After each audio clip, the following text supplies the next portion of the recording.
Hello guys! We are here today to start our first note session of digital learning. Yay! Alright, let me just give you a rundown of how this is going to go about. I have set up a keynote presentation similar to how I would do notes on the whiteboard, where we go over a little bit of vocab, and then we do a couple of problems, and then you are welcome to start on your homework assignments or activities where you do practice problems. The same thing is going to happen here, very similar. But before you take these notes, I do want to make a disclaimer that you should have completed the syllabus quiz first. So if you haven't done that, pause this video, go do the syllabus quiz, and then come back here. As far as taking notes, I am not going to collect any handouts that you take notes on. However, if I were you, I would still work these problems out on paper so that you have a hard copy of these to have when you're doing My Math Lab later and you don't have to come back and look at the video, or for a future test you have to study on. Okay, so if I were you, I would take these notes. Before we get into it, let's look at our agenda for the day. Today is Monday the 16th. You have watched the intro video into how this course is going to be set up. You know your expectations. You have also read the class syllabus for virtual online classes, and you've taken the quiz, so I know that you fully understand those expectations. One other thing I want to mention, because I know how much you guys love to do this, is to speed up videos or make them go faster so you can get through the material. Do not do that. You will miss out on valuable information if you try to just skip through and take the notes really quick. It's at a certain pace for a reason, so you can attain the material. Okay, so do not speed it up. Right now, you are watching the video for the special right triangle notes, and then after this, you will complete a My Math Lab assignment, and all of these are due by midnight tonight. All right, so let's get into it. Before today, we started looking at Pythagorean theorem, and we practiced simplifying radicals in order to set us up for success during this chapter. This chapter, right triangles and trigonometry, basically describes, okay, if I have a triangle and it has this relationship, what assumptions can I make? Well, we know we could have the Pythagorean theorem. Our Pythagorean theorem is a squared plus b squared equal to c squared. Okay, and we know that we can use the Pythagorean theorem if I have a right triangle, meaning it has a right angle. If it does not have a right angle, I cannot use Pythagorean theorem. Today, we're going to look at the relationship for special right triangles, okay, which takes Pythagorean theorem a step further, kind of further defines it and what assumptions we can make if we know a little bit more information. And then after that, we will look at trig ratios in the middle of this week. Following that, we will analyze another type of triangle, which is called an oblique triangle. An oblique triangle is a triangle that does not have a right angle. Oh, Griffin got to school. Thank you for letting me know. Okay. And with an oblique triangle, you will use the law of sines, which we will get into later. All right, so we're going to be looking at special right triangles, and there are two types.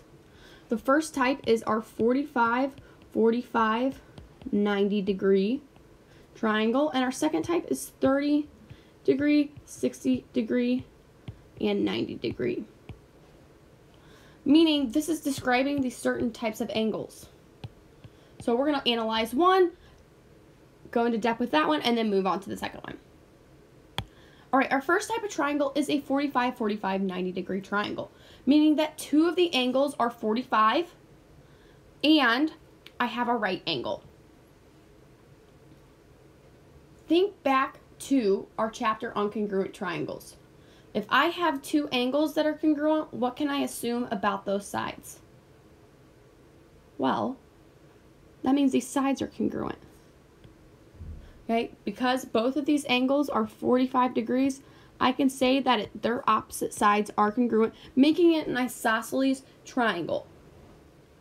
So if I were to give each of these sides of value are a variable, let's say x, well, they're going to be the same variable because they're the same measure. Okay, so I'm going to claim that both of those are x. Can I figure out this measure? Well, yes, we can, using Pythagorean theorem. Okay, so let's backtrack a little bit. I'm going to erase this. Okay, with Pythagorean theorem, I can claim that A, B, C. All right, Pythagorean theorem, I have A squared plus B squared equal to C squared, right?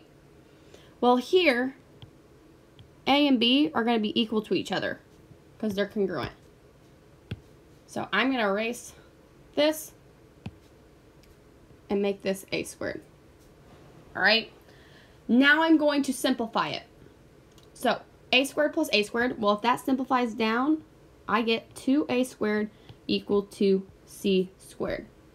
Because I want to figure out what C is. What is C going to equal? Well, I got to get C by itself. So in order for me to get C by itself, I'm going to have to take the square root of everything. Okay. Now remember back to my radical rules. Okay, I'm going to split that up. So I'm going to have square root 2 times square root A squared equal to square root C squared. And there's that nice radical rule. If I take the square root of something, it's going to get rid of that power. So I have square root 2 times A equal to C. So C is equal to A square root 2. Or my side measure, my leg measure, square root 2. So because of this property, okay, because I know that those sides are congruent, and I plug it into Pythagorean theorem, I can make this assumption, okay? If I know my legs, if I give my legs the variable of x, well, whatever that side measure is, if I multiply that side measure by square root 2, that's going to equal my hypotenuse. You can use any variable you want. For example, we used A in the last problem. Okay, let's say I want to make this y. Okay, I'm guessing that if that leg is y, well, this leg's also going to be y, and my hypotenuse is going to be y square root 2. You do not have to memorize this proof on this last page. That's just demonstrating, okay, where does this junk come from? This is what you really need to know. And it's not necessarily memorizing those variables, it's memorizing, hey, my leg equals x, or my leg equals whatever variable, and my hypotenuse equals that variable square root 2. So let's look at that in practice, okay? I'm given, let's make this my problem 1, this problem 2. In my first problem, I first identify, okay, what type of triangle do I have? Let's use this, okay? I'm gonna make this a little bit smaller, okay? Okay, what type of triangle do I have? Well, I have a right triangle, so I know I can use Pythagorean theorem and the special relationships. And I'm gonna look at my angles. My angle is 45. So if this angle is 45, and this angle, this angle is 90, well then this angle over here must be 45 as well. So they're congruent. Because those are congruent, I can say that my opposite legs are congruent. And because my opposite legs are congruent, I can claim that x is equal to 8. Well, if I know that my legs, I don't need that.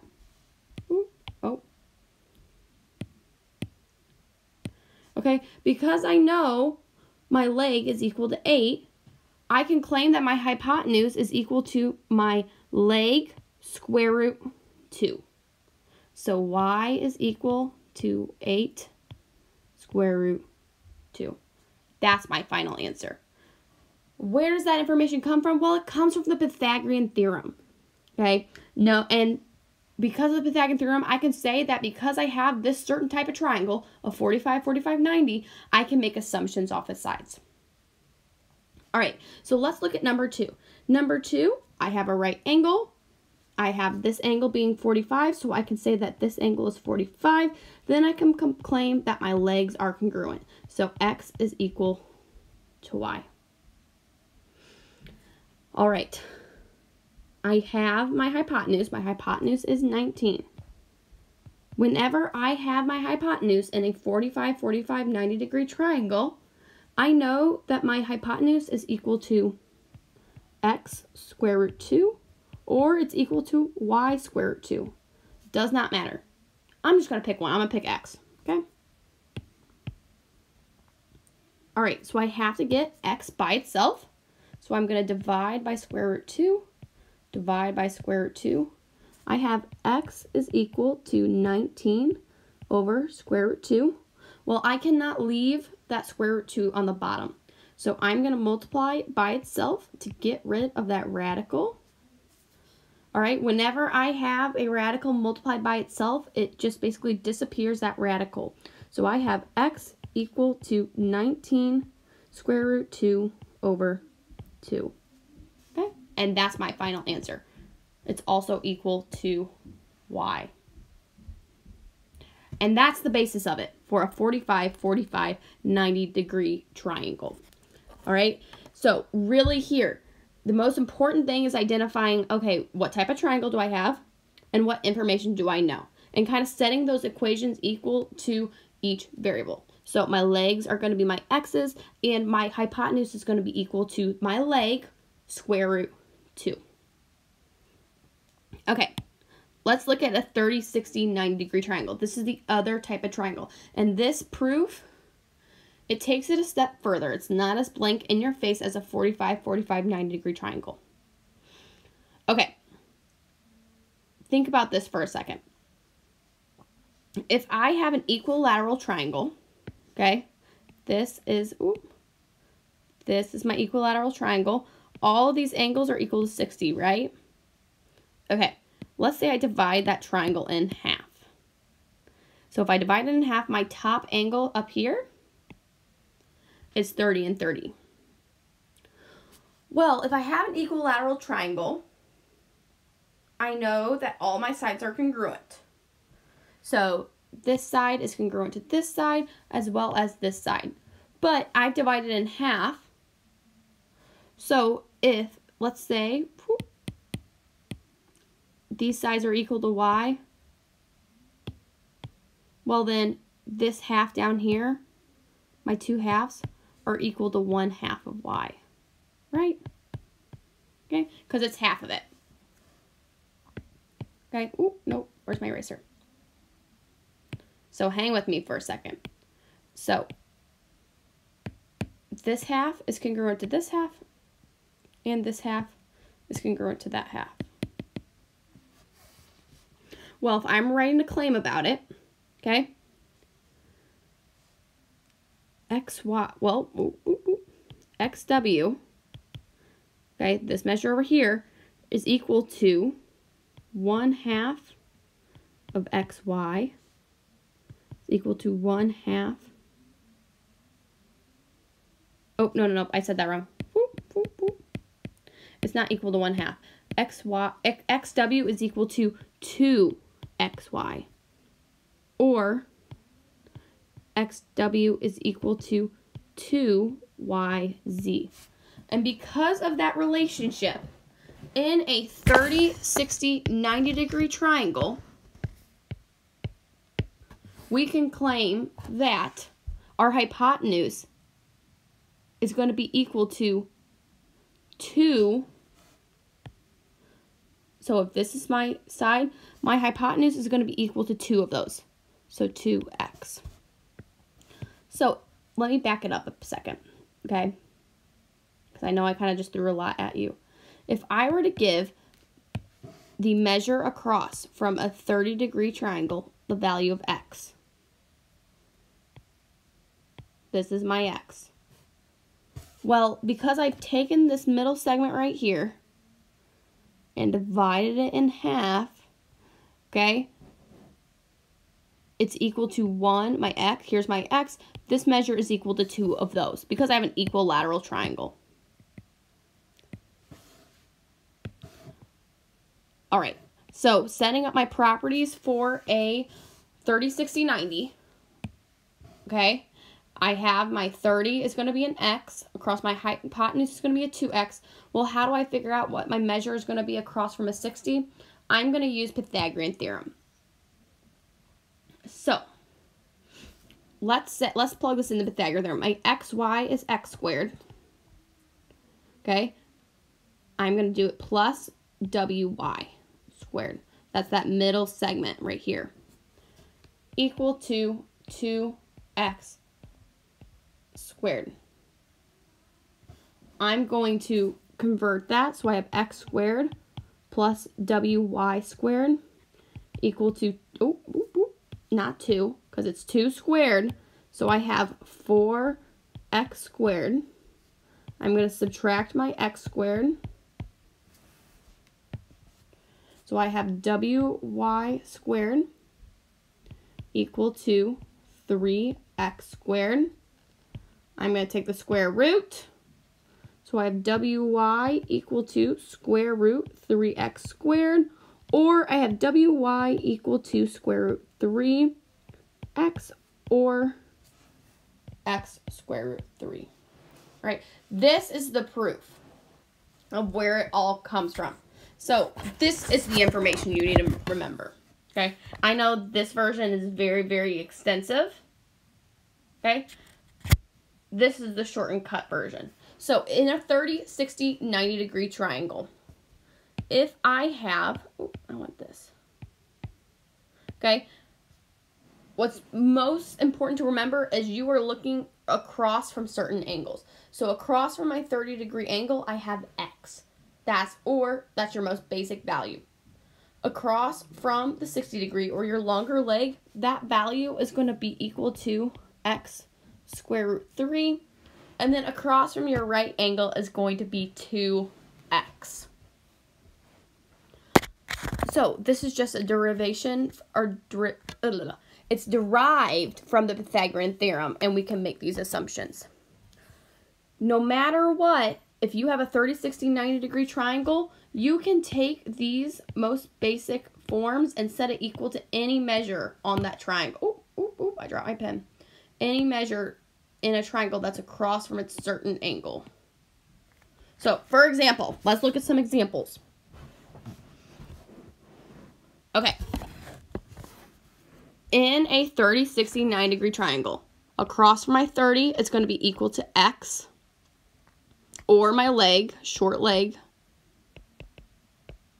Okay. Across from my 60 is going to be equal to x square root 3, and across from my hypotenuse is going to be 2x. Okay, let's look here. If this is my 60, in problem number 1, if this is my 60, here's my 30. Across from my 30, this is my short leg.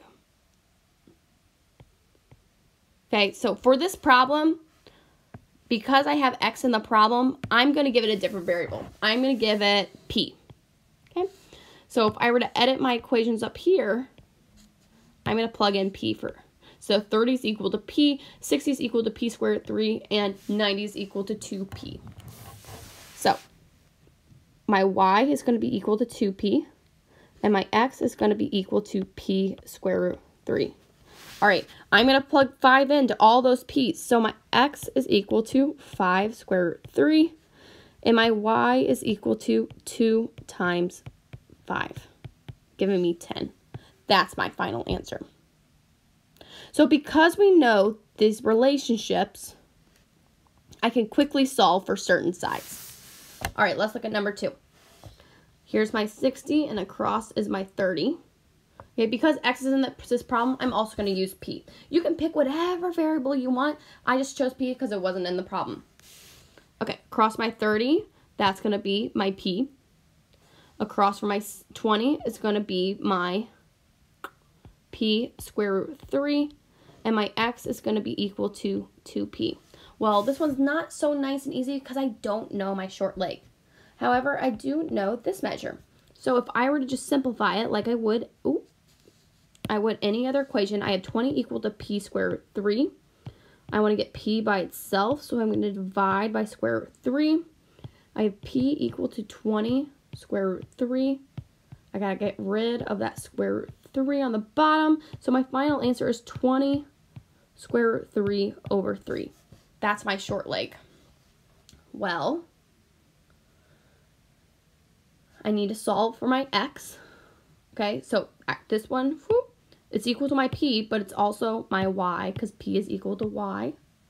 So now to solve for x, I just have to multiply this by 2. So 20 square root 3 over 3 times 2. So x is equal to 40 square root 3 over 3. There's my final answer. All right. I know these problems can be challenging and it may not come instantaneously to you, but the more practice, the more you'll improve your skill, and that's why we do it on my math lab, so you get adequate help when you need to. All right, let's look at the last type of problem you can experience, which is using these with multiple types of triangles. So if you notice here at the top, I have a 45, 45, 90 degree triangle. At the bottom, I have a 90, 30, and 60 degree triangle. And we can use both types of triangles to solve for different measures. If I have a 45, 45, 90 degree triangle, I can claim that the sides across are congruent. So I know x is equal to y.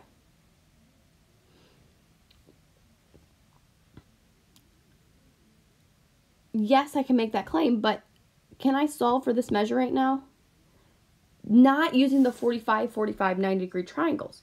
However, I can solve down here in this triangle because I know this 18. So I'm going to backtrack. All right, if I have a 60, 30, 90 degree triangle, 60 is equal to x square root 3. Well, I have x in the problem, so I'm going to pick a different variable. 60 is equal to, I'll use a square root 3, 30 is equal to a, and 90 is equal to 2a. So this is going to be 2a. Whoop. That's a bad 2. 2a. My z is across from my 30, so it's going to be equal to a. And my 90, hold on, there we go. Okay, I'm going to backtrack even further. If my a is equal to my z, I'm going to make this z. Okay? So, across my 30 is z. My 60 is going to be equal to z square root 3. And my 30z, okay, my 90 is going to be 2z. Well, I'm going to solve for z here. So, 18 equal to z square root 3. I'm going to divide by square root 3. I get z is equal to 18 square root 3 times square root 3 times square root 3. Z is equal to 18 square root 3 over 3. But that can be simplified. 2 equal 6 square root 3. There's my z. I need to solve for x and y. But in order to solve for x and y, I need to figure out this 2z. So I'm going to take this times 2. Okay? So I get 12 square root 3. That's not one of my answers I'm trying to solve. However, it does help me figure out these measures. Okay? Whenever I have a 45, 45, 90 degree triangle, I know my hypotenuse is equal to x square root 2. So, I have x square root 2 equal to 12 square root 3. Whew. I'm going to divide by square root 2, divide by square root 2. I have x equal to 12 square root 3 over square root 2. I can't leave that on the bottom, so I'm going to multiply it by square root 2. X is equal to 12 Okay, this is over 2. Square root 3 times square root 2 gives me square root 6. I'm going to simplify that down to 6 square root 6. X is also congruent to y, so there's my final answer for x and y. This is my answer for z. I know these problems take a lot of time and a lot of analysis because you have to go a certain route, but please take your time, okay? Give it your best shot. If you have any questions, let me know. I think the most practice you're going to get from this is when you go about and try it on MyMathLab. Just remember, okay? I'm going to erase this for a second, okay? Just remember, when you're doing these problems,